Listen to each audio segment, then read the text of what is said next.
మీరు యేసు ప్రభువుకు సంబంధించిన వాక్యం ఫేస్బుక్లో పెట్టారనుకోండి, ఆడికి అవంతా అనవసరం. ఆడికున్న ద్వేషం అక్కడికి ఒక్కుతాడు.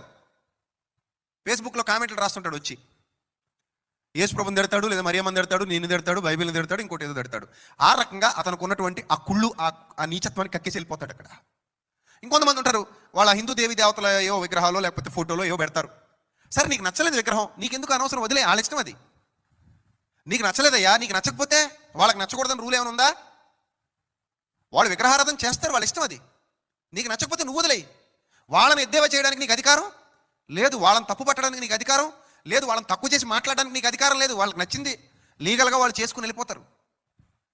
ఏదైనా ఇల్లీగల్ కార్యక్రమాలు సమాజంలో జరుగుతుంటే ఖండించు, తప్పులేదు, అది అందరూ ఆమోదిస్తారు. కానీ ఇతర విశ్వాసాన్ని జీర్ణించుకోలేని దుస్థితిలోనికి వెళ్ళిపోతున్నావంటే నీలో ఎక్కడో ఒక జబ్బు మొదలైందని అర్థం. ఈరోజు సమాజం అలా ఉంది.